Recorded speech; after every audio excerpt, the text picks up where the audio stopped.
मैं बात करना चाहती हूँ भाना सिद्धू कि भाना सिद्धू को मैं पिछले लॉन्ग टाइम से देखती हूँ। ना वो मुझसे कभी मिला, ना मैंने उससे कभी बात की, और ना मेरे से वो परिचित है, ना मैं उससे परिचित हूँ। लेकिन भाना सिद्धू के जो वीडियो हैं वो मिलियंस में वायरल होते थे, और उसने गरीब लोगों के इतने सारे पैसे दिलवाए, करोड़ों रुपया निकलवाया, जो आप पार्टी की सरकार भगवंत मान मुख्यमंत्री नहीं कर सकता, वो भाना सिद्धू ने काम किया। वहां पे एमएलए के पास कोई दरबार नहीं लगता था, लेकिन भाना सिद्धू के यहाँ 200 गाड़ियां खड़ी रहती थी बाहर। तीसरी बात कुछ छुपी हुई नहीं थी, ऑनलाइन ऑन रिकॉर्ड पंजाब के अंदर उसने खुले दरबार लगा के लोगों के एजेंटों से पैसे निकलवाए। चौथा, कई माता बहनें रोती रोती उसके घर तक पहुंचती थी और उसने सबकी बात सुनी। एक आम व्यक्ति, अगर ईमानदारी से चाहो तो इस वीडियो को शेयर करना और पंजाब सरकार तक पहुंचाना।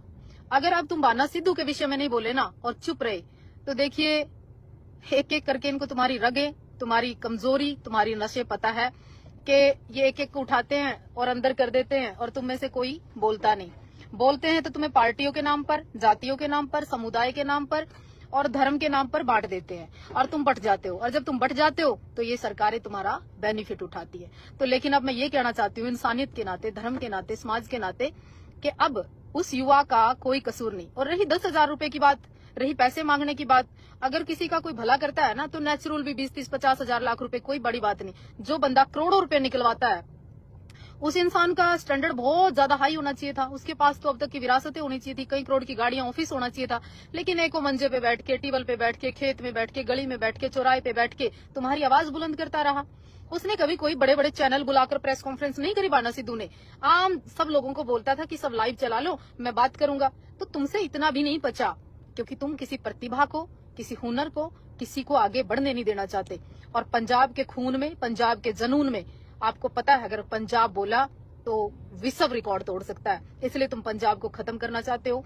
बाकी पंजाब वाले तो रज गए होंगे ना पार्टी की सरकार से। हरियाणा के भी सारे नेता भाग भाग के वापस आ लिए। तो ये जो केजरीवाल है ना, अपना इलाज नहीं कर सका, भगवंत मान के ब्याह में राजी है, फिर वो अपना राघव चड्डा की शादी में राजी है। तो ब्याह और बच्चों से फुर्सत नहीं है आप पार्टी की सरकार को। बाकी अगर किसी को लगता है कि एक युवा को, चाहे वो भाना सिद्धू हो, चाहे लखा सदाना हो, चाहे कोई और युवा हो, आगे बढ़ाना चाहिए, तो इनको सपोर्ट करिए। जय हिंद।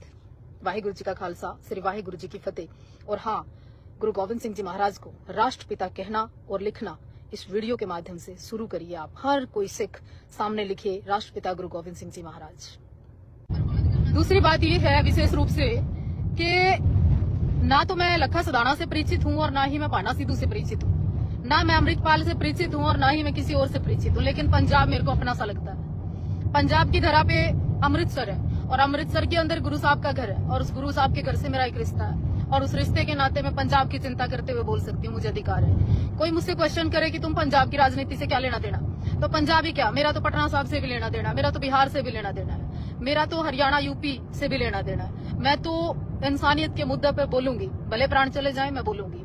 ना मैं बिकने वाली हूँ ना झुकने वाली हूँ। अब 10,000 रुपए की रिश्वत में भाना सिद्धू को अंदर कर दिया कि उसने 10 रुपए कमीशन मांगी, उसने तो धमकी दी, उसने तो ये किया। अरे तुम्हें पता क्या है, तुम्हें पछता नहीं है कोई युवा निकलता हुआ, कोई बच्चा बाहर आता हुआ, किसी का दमखम दिखता हुआ, किसी की जवानी आती हुई। पंजाब को की सरकारें मैक्सिमम वो कभी बर्दाश्त कर ही नहीं सकती कि किसी के लिए कोई आवाज उठाए। आप लोग चाहते हैं कि गुलाम हो। पंजाब को नशों से मारा, पंजाब को सियासत से मारा, पंजाब को जात पात के नाम पे मारा, पंजाब को खालिस्तान का नाम देकर मारा। पंजाब को क्यों खत्म करना चाहते हो? कसूर क्या है पंजाबियों का? है आपने उनकी भाषा को कोई खास महत्व नहीं दिया। आपने पंजाब को विशेष तौर पर सरकारों ने कुछ खास नहीं किया। हाँ, पंजाबियों ने, पंजाब ने अपने दमखम पर अपने बच्चों को बाहर भेजा, अपनी पहचान बनाई, रिकॉर्ड बनाया। अपने घर से 20-20 साल लोग दूर रहे। आज तुम उन लोगों की नस्लें, फिर आपने फसलों के नाम पर, जमीनों के नाम पर एक कानून ले आए। पंजाब ने तब भी लड़ाई लड़ी, पंजाब ने 84 में लड़ाई लड़ी, पंजाब ने मतलब 47 में लड़ी। कब नहीं लड़ा पंजाब? मतलब पंजाब जितनी स्पीड से उभरता है, पंजाब को उतनी स्पीड से खत्म करते हो तुम लोग। तो कहने का अर्थ ये है कि कमी कहाँ है? तुम युवाओं में है। कमी कहाँ है? सियासतदानों में है। कमी कहाँ है?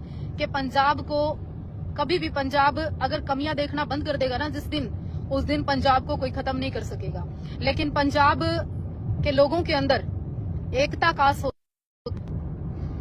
काश अमृतपाल के टाइम तुम बोले होते, काश लखा सिधाना के टाइम पहले जब मामला हुआ था तब बोले हुए थे, काश तुम दीप सिद्धू के समय बोले होते, काश तुम पूरा पंजाब जब जब हानि हुई तब तब बोले होते। पंजाब के बच्चे चाहे वो क्राइम को लेके, चाहे फिर वो गलत कार्य को लेके, चाहे कोई नशे को लेके, मतलब तुमने सारी तरफ से पंजाब को खत्म करने के कितने मंसूबे करने के बाद भी पता नहीं गुरु साहब की कौन सी कृपा है, पता नहीं गुरु गोबिंद सिंह जी महाराज ने कौन सी ताकत पंजाब में सिखों को दी, पता नहीं गुरु गोबिंद सिंह जी महाराज का कौन सा ऐसा विशेष आशीर्वाद कि आज भी पंजाब पंजाब है। लेकिन तुम सियासतदानों ने कसर नहीं छोड़ी। अंत में एक बात कहना चाहती हूँ,